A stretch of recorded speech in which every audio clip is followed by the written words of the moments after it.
Bonjour, bienvenue à tous, je suis ravi de vous retrouver pour cette nouvelle édition de la matinale, une émission proposée par Gestion de Fortune, Investissement Conseil, Profession CGP et Patrimoine 24. Au sommaire de cette édition, on va parler fonds datés, est-ce encore le moment de souscrire sur ces fonds?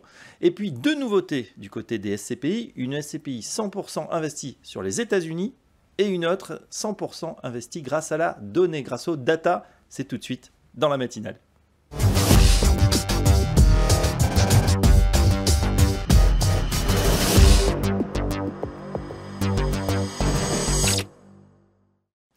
Et tout de suite dans la matinale, on va parler fonds datés, gestion obligataire avec un spécialiste, c'est Benjamin Conquet. Bonjour Benjamin. Bonjour Fabrice, merci de me recevoir. Vous êtes spécialiste en investissement obligataire chez Edmond Rothschild Asset Management et vous lancez un nouveau fonds daté après Millésima 2028, voici Millésima 2030. Alors première question Benjamin, pourquoi lancer un nouveau fonds daté? Est-ce vraiment le moment?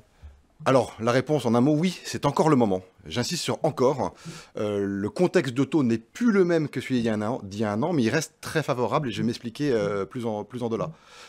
En préambule, néanmoins, je vais souligner que la maison Edmond Rothschild, c'est le 12e fonds daté, millésima 2030, et sur les 2 ans écoulés, on a collecté plus de 2 milliards d'encours sur nos fonds datés, donc on est véritablement un acteur incontournable du secteur. Ouais, ça marche très fort, il est vrai que le contexte obligataire jusqu'ici était très favorable. Le contexte est très bon, parce que d'une part, si vous regardez un peu ce qu'ont fait les banques centrales depuis 2 ans, c'était la lutte contre l'inflation, la lutte contre l'inflation, la lutte contre l'inflation. Elle est en passe d'être gagnée, hein. Les dernières publications en Europe, c'est moins de 2%. Donc voilà. C'est fait, et vous avez bien noté que la BCE a déjà baissé 3 fois 25 centimes ses taux directeurs, et on attend encore au moins 100 BP sur les 6-7 mois qui viennent. Donc pour le porteur obligataire qui n'est pas investi, il y a encore du grain à moudre, et le contexte est parfait. Ni trop chaud, ni trop froid, ce contexte macroéconomique de faible croissance, c'est bon pour les entreprises qui ne vont pas avoir un bilan trop agressif, mais c'est aussi bon pour les entreprises qui vont avoir une certaine visibilité sur leur marge, donc nous, porteurs obligataires, on est ravis. Tant mieux. Alors justement, on regarde, on soulève le capot de ce millésima 2030. De quoi est-ce qu'on peut se fonds dater? Quel est son positionnement? Alors, le fonds daté, pour rappel, c'est un gros panier très diversifié qui va se comporter comme une seule obligation et dont l'objectif de rendement est de délivrer le rendement actuel de ce portefeuille-là. Sur millésima 2030, notre objectif de réalisation de performance pour l'investisseur, et c'est dans les prospectus de notre fonds, c'est plus de 4% à échéance, net sur la part A. Maintenant, un fonds daté, et vous le savez, les gens regardent le rendement, les gens regardent la notation, les gens regardent l'échéance, il faut regarder les détails également. La façon dont nous construisons le portefeuille, pour nous, est extrêmement importante. Hein, quand je vous dis c'est un fonds 2030, j'ai aucune obligation qui dépasse 2030, de sorte que vous avez une véritable lisibilité et compréhension de l'objectif de gestion à terme. Si vous tenez à maturité, vous allez avoir cet objectif de performance. Si tant est que nous faisions bien notre boulot, on évite les défauts en portefeuille. Et c'est pour ça qu'on est extrêmement diversifié. On a plus de 100 lignes et ça, c'est extrêmement important. Vous avez un risque de crédit dans ce portefeuille. Toujours. Mais voilà, moi, j'ai pas plus de lignes de plus de 2% dans le portefeuille. Donc si j'ai une ligne qui casse, c'est que 2% maximum, et donc je vais pouvoir me refaire parce que le portage, le rendement actuel du portefeuille vous permet de retrouver vos bébés. À la différence d'une gestion action, vous êtes beaucoup plus concentré. Une gestion obligataire, il faut éviter les ennuis, très diversifié, plus de 120 lignes. Et ce qu'on fait, c'est des obligations d'entreprises de pays développés, triple B, double B, simple B, en notation moyenne du double B, ce qui nous permet de naviguer dans ce contexte économique, pas trop chaud, pas trop froid, parfait, on a un rendement courant qui nous satisfait pleinement avec cet objectif de gestion de plus de 4% net pour l'investisseur final au sein de ce portefeuille. Plus de 4%, mais on pourrait même aller un petit peu plus loin avec le contexte actuel. Vous avez tout compris Fabrice, c'est que sur un fonds daté, je vous donne un exemple. Un fonds qu'on lance à 100, à 5% de rendement pour 5 ans, vous dites 5% x 5 ans, je vais arriver à 125. En fait, un peu plus qu'on capitalise, on doit arriver vers 127. Mais l'erreur que font beaucoup d'investisseurs, c'est de dire je tire une droite entre 100 et 127 et puis je vais prendre cette performance. C'est pas linéaire. Pas du tout. Un fonds obligataire, c'est pas linéaire, par nature. Et ça, vous allez très vite le comprendre. Je suis sur du 5 ans, puis du 4 ans, puis du 3 ans, puis 2 ans. Plus le temps passe, moins vous avez de risques, plus vous avez engrangé de rendement et plus vous avez de visibilité sur l'objectif final.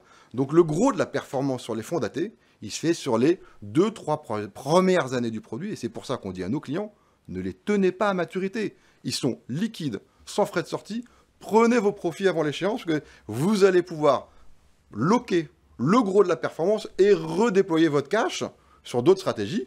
On verra, j'ai pas de boule de cristal, on verra dans 3-4 ans où sont les opportunités, mais ça vous permettra, vous, de prendre vos gains. Alors justement, vous avez dit en Europe notamment, on a terrassé l'inflation, on est dans une baisse des taux, ça pourrait continuer. Quels seraient les effets? Quelles sont vos anticipations sur 2025? Voilà, écoutez, aujourd'hui, vous avez deux moteurs de performance dans l'obligataire et vous le savez bien. Vous avez ce fameux taux sans risque qui est commun à toutes les entreprises. C'est le taux d'État. Que vous ayez Saint-Gobain, oui, Rolls-Royce, Peugeot, Alstom, ça vous l'avez, quoi qu'il arrive. Et vous avez de surcroît cette fameuse prime de crédit qui dépend de l'émetteur. On ne prête pas aux entreprises de la même façon. Ça dépend de leur santé financière. Donc, dans le coupon d'une entreprise, vous avez ce fameux taux sans risque plus cette prime de crédit. Voilà. Et donc, ces deux engins de performance. Nous, on voit bien que le taux sans risque, il est plutôt appelé à baisser. Qu'on a quand même encore 100 points de base de baisse attendue de la BCE. Donc là, on voit bien qu'on va faire on va faire le portage et de l'appréciation sur le taux sans risque. Et ensuite, la question, c'est quid de cette prime de crédit? Est-ce qu'elle va baisser, elle va augmenter? Aujourd'hui, ce contexte que j'essaie de vous décrire, c'est ni trop chaud, ni trop froid. C'est plutôt bon. On ne les voit pas trop se resserrer parce que c'est vrai que dans l'ensemble, les primes de crédit sont plutôt sur des moyennes basses, mais on ne les voit pas exploser parce qu'on n'a pas de scénario récessif en tête. Donc pour nous, dire que si j'ai un portefeuille, je prends une hypothèse, mais si j'ai un portefeuille qui tourne autour de 5% brut, je vais faire ces 5% plus une appréciation des taux. Donc c'est tout à fait envisageable d'avoir des performances nettes de l'ordre de 6, 7, 8% sur une année. Donc, et ça, c'est pour souligner cette pente de performance sur un fonds daté. C'est tout à fait ce qu'on a en tête. Bon démarrage en tout cas pour millésime 2030, on se fait un petit peu plus. Merci Benjamin Conquet, je rappelle que vous êtes spécialiste en investissement obligataire chez EDRAM et à très bientôt dans la matinale. Merci Fabrice, bonne journée.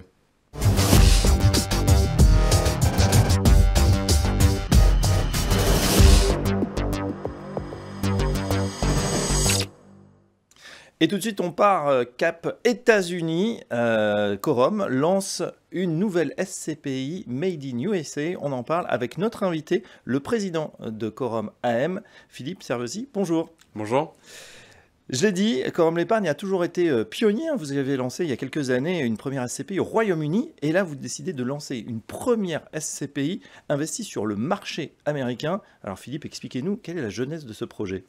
En effet, le parallèle avec Quorum XL qu'on avait lancé en réaction au Brexit est pertinent puisque les prix avaient baissé fortement au Royaume-Uni et on est finalement dans un contexte aux États-Unis qui est assez proche avec des prix de l'immobilier qui sont relativement bas depuis maintenant plusieurs années. Alors on parle beaucoup de l'actualité américaine en ce moment, mais l'immobilier a chuté en fait depuis plusieurs années. C'est pas vraiment lié aujourd'hui au contexte politique, c'est plutôt lié à la crise économique que traversent les États-Unis. Et c'est ce qui fait qu'on considère que l'opportunité est intéressante pour lancer une nouvelle SCPI. Oui, alors on imagine évidemment que vos équipes sont plutôt en France, en Europe. Est-ce que vous êtes en capacité d'aller sourcer dans ce grand pays, dans ce pays continent ? Alors il faut savoir que le marché américain, c'est quasiment 1,5 fois l'Europe. L'Europe, une bonne année, c'est 250-260 milliards d'euros investis. Les États-Unis, c'est plus de 400. Donc c'est vraiment gigantesque, vous faites bien de le souligner. C'est vrai que chez Quorum, on a toujours eu des équipes en Europe. On a des équipes qui sont dans 7 pays, dans différentes villes en Europe, avec des locaux à chaque fois. Et on procédera de la même façon aux États-Unis, avec une équipe qui est en cours de constitution, et nos équipes londoniennes en l'occurrence, qui sont déjà sur place très régulièrement. D'accord, est-ce qu'il y a déjà des acquisitions dans le viseur ? Alors il y a déjà une acquisition qui est quasiment réalisée, c'est presque un scoop parce qu'elle sera signée probablement dans la nuit chez nous, avec un premier immeuble de commerce dans le centre de New York, Broadway, je pense que tout le monde connaît, avec une pharmacie CVS et un bail de 15 ans ferme, ce qui veut dire que le locataire est engagé pour les 15 prochaines années, et un rendement de quasiment 7%, donc plutôt intéressant pour nos premiers clients. Oui, tout à fait. Justement, vous nous avez parlé de commerce. Quel type d'actifs on va retrouver dans cette SCPI Quorum USA ? Alors, comme pour la plupart de nos SCPI, on croit beaucoup dans la diversification, qu'elle soit géographique, mais également dans la typologie des immeubles. Donc, on retrouvera du commerce, mais également des bureaux, de la logistique, de l'industriel, de la santé, peut-être de l'hôtellerie. On se met aucune limite. Le but, c'est d'être le plus diversifié possible. D'accord. Les ambitions à terme, cette SCPI, elle sera de combien Même sujet, le but ce sera d'être diversifié, donc on va collecter au maximum, en tout cas dans le contexte actuel, l'objectif c'est de grossir. On a un premier objectif qui sera d'atteindre les 100 premiers millions, on aimerait le faire dans le courant de l'année 2025, et ensuite une SCPI, plus elle est plus elle collecte, plus elle est diversifiée, plus le risque est réduit pour le porteur de part. Donc c'est comme ça que c'est intéressant. Et tant que le marché nous permet d'investir, et c'est vraiment le cas en ce moment aux États-Unis, on y va pour ça parce que la concurrence est assez faible sur ce marché actuellement. Il faut savoir que les taux sont plus élevés aux États-Unis qu'en Europe. On était à 5% jusqu'à jeudi dernier. La Fed a baissé à 4,75. Donc c'est vraiment intéressant puisque ça veut dire que les taux de rendement immobilier, par conséquent, sont aussi plus élevés qu'en Europe. Donc les prix sont plus faibles, il y a moins de concurrence. Donc on va y aller au maximum. Je pense, on a encore une fenêtre d'au moins 2-3 ans pour investir très fortement là-bas. Très bien, 100 millions d'euros à horizon 2025, belle ambition. Philippe Servazy, est-ce qu'il y a une fiscalité particulière pour les investisseurs? On sait qu'elle existe notamment en Allemagne ou dans des pays d'Europe. Comment ça se passe aux États-Unis? Alors, chaque SCPI a ses particularités en termes de fiscalité, d'autant plus si vous êtes investi dans plusieurs pays. Celle-là, elle est investie dans un seul pays. Il n'y aura pas une différence majeure si on parle de charges fiscales avec nos SCPI pan-européennes, puisqu'en l'occurrence, c'est la flat tax qui s'appliquera. Plus avantageux pour les personnes avec un taux marginal d'imposition important. Tout à fait. Souscription B2B2C, c'est-à-dire on passe par son CGP comme habituellement? On peut passer par son CGP, on peut souscrire sur le site de Quorum avec les conseillers en interne, comme certains de nos clients ont l'habitude de le faire. Ce qu'il faut savoir, c'est qu'on conseille cette SCPI dans une logique de diversification. On est dans un contexte mondial qui est particulier. Aujourd'hui, la plupart de nos clients ont eu accès depuis maintenant 12 ans à une épargne diversifiée en Europe. L'objectif, c'est de leur proposer d'exposer une partie de leur épargne aux États-Unis, dans une logique toujours de diversification. Très bien. J'ai une dernière question subsidiaire. On vient de voir que Donald Trump vient d'être réélu, il y a tout juste une semaine à l'heure où on enregistre cette émission. Est-ce que c'est le moment d'investir sur les USA? Alors, de façon très transparente, cette SCPI, elle n'est pas liée au contexte politique. C'est-à-dire que c'est Donald Trump qui est passé, ça aurait été Kamala Harris, on aurait lancé la SCPI quand même. Le contexte de marché aujourd'hui, il est intéressant parce que les prix sont faibles, parce qu'il y a peu d'acheteurs aujourd'hui sur le marché immobilier américain.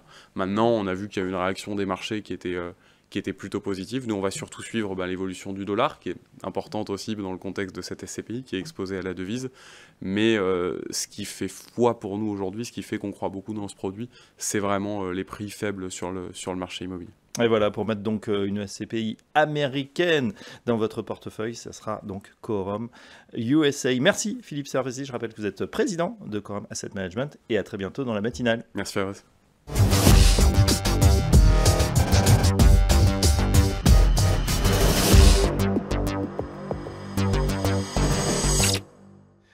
Tout de suite dans la matinale, on parle immobilier et data, puisque MNK Partners lance non seulement sa première SCPI, mais en plus une SCPI basée sur la data. Les explications, c'est avec Michael Blondel, notre invité. Bonjour Michael. Bonjour Fabrice. Vous êtes directeur commercial chez MNK Partners, et je le disais, première SCPI pour MNK Partners. Alors pourquoi ce choix? Pourquoi en ce moment? Expliquez-nous comment ça se passe, ce démarrage. Eh bien, pourquoi ce choix? C'est un choix qui a été pris l'an dernier, en septembre 2023, suite à ce qu'on pouvait entendre sur le marché de l'immobilier et plus particulièrement sur celui de la SCPI, où les équipes de gestion dirigées par Mansour Khalifé se sont posé la question de ce que l'on pouvait apporter en termes de valeur ajoutée sur ce marché de la SCPI et amener sur ce marché une expertise, une compétence et des outils que nous utilisions auparavant sur les fonds professionnels. Voilà, parce que vous faites déjà chez MNK, voilà, vous êtes spécialiste des actifs core, des actifs core plus, dans des fonds professionnels spécialisés, les fameux SPS finalement. Cette SCPI, c'est une déclinaison de cette expertise. Eh bien, c'est tout du moins une démocratisation de ce que l'on pouvait faire dans nos fonds pro. Alors bien sûr, on va continuer nos fonds pro, toujours sur des stratégies de rendement. Donc on vient chercher des actifs core, éventuellement des actifs core plus. Mais là, en ce qui concerne la SCPI, on restera sur une stratégie core. Et l'idée, c'est de dupliquer notre savoir-faire, les outils. On a mis en place un outil quantitatif que l'on utilise dans la gestion de nos fonds pro. Et cet outil, eh bien, on va l'utiliser au bénéfice de la SCPI. Alors, la gestion compte, on est habitué à en parler pour la gestion action. En quoi elle s'applique sur une SCPI, cette SCPI qui s'appelle Reason? Alors effectivement, le quantitatif, tout du moins l'analyse quantitative, est plutôt tournée sur des fonds du type hedge fund. Et en général, il y a deux éléments à cet aspect quantitatif. C'est une décision automatisée et de l'analyse de data. Alors bien sûr, en ce qui concerne les SCPI et l'immobilier, eh bien, on ne va pas automatiser l'investissement, c'est-à-dire que ça reste toujours quelque chose d'humain, mais on va utiliser la data pour anticiper les cycles, analyser cette data de façon à capter les cycles bas pour les acquisitions et les cycles hauts pour la revente. Et donc l'idée, c'est de piloter avec un outil qui soit factuel et qui nous permette d'être agile aussi sur notre gestion. Voilà, donc ce pilotage va être assisté finalement par les outils, par toute cette data. C'est exactement ça. C'est un peu comme sur un véhicule entre celui qui a un GPS et celui qui n'en a pas. Et donc aujourd'hui, la SCPI Reason sera la première SCPI avec un GPS. Ah bah très bien. Quel type d'actifs justement, Michael, on va retrouver dans cette SCPI Reason? Alors on reste sur notre cœur de métier en termes d'acquisition des actifs immobiliers. Déjà, on va élargir le champ d'activité à l'ensemble des pays de l'OCDE et sur des stratégies d'investissement core. Donc c'est un triptyque, très bon emplacement, très bon locataire et des beaux lots. Et par exemple, on va commencer les premiers investissements là dans les jours qui viennent, d'ici le 15 décembre, et on se dirige vers l'Irlande, on se dirige vers le Royaume-Uni avec des actifs. Pour vous donner un exemple, le premier actif que l'on doit acquérir sur la SCPI, c'est un actif mixte de commerce et de bureau au plein centre de Dublin. On est vraiment sur un emplacement prime avec des rendements un petit peu inférieurs à 8%. Et on a des actifs de crèche aussi prévus à Dublin et de la logistique de l'entreprise sur Aberdeen, donc au Royaume-Uni. Et on vise aujourd'hui en termes d'acquisition des rendements net vendeurs entre 7 et 8 pour les premières acquisitions. Donc en tout cas, rendement supérieur à 6% pour l'investisseur. Et peut-être plus, évidemment. Une particularité, cette SCPI Reason, elle ne va pas se retrouver dans les contrats d'assurance vie. Pourquoi ce choix ? Eh bien, dans ce que j'évoquais tout à l'heure sur ce que l'on pouvait entendre en 2023 sur les SCPI, il y avait notamment cette question de la collecte et de la maîtrise de la collecte. Et le fait d'investir via des contrats d'assurance vie fait que le gérant ne peut pas maîtriser sa collecte. Oui. Alors c'est très bien quand les flux arrivent de manière importante. Alors je dis c'est très bien sous réserve d'avoir le pipe nécessaire pour pouvoir faire ces acquisitions en fonction de la stratégie de la SCPI. Et il faut voir aussi la question du retrait. Donc on n'a pas voulu aller aujourd'hui vers l'assurance vie pour maîtriser notre collecte parce que c'est un élément essentiel dans la performance de la SCPI. Voilà, donc meilleur pilotage du cash si on vous entend bien. Et puis enfin, une particularité, cette SCPI Reason, elle peut être souscrite à partir de 200 parts de 1 euro. La part est à 1 euro. Pourquoi ce choix de commercialisation? C'est pour toucher un plus large public? Alors effectivement, le choix a été fait de dire on veut ouvrir notre gestion au grand public, donc au plus grand nombre d'investisseurs. Et puis on a profité surtout de l'ordonnance de juillet 2024 qui supprimait la valeur de part minimum. Et donc c'est pour ça qu'on a une valeur de part à 1 euro. Et l'idée, c'est d'être une SCPI qui soit le plus facilement accessible, souple, et avec des choses du type réinvestissement des dividendes, versement programmé, etc. Tout en restant sur un véhicule d'investissement conseillé, puisqu'en fait on veut distribuer cette SCPI via les CGP parce que l'immobilier reste quelque chose d'important, quelque chose qui a besoin d'être expliqué, et donc on veut amener cette pédagogie sur le monde de la SCPI aussi. Voilà, les CGP, donc les conseillers en gestion de patrimoine, qui auront très bientôt cette première SCPI Made in MNK Partners à leur disposition. Elle s'appelle Reason et on en sait un petit peu plus sur son fonctionnement. Merci Michael Blondel. Je rappelle que vous êtes directeur commercial chez MNK Partners et à très bientôt dans la matinale. Merci Fabrice.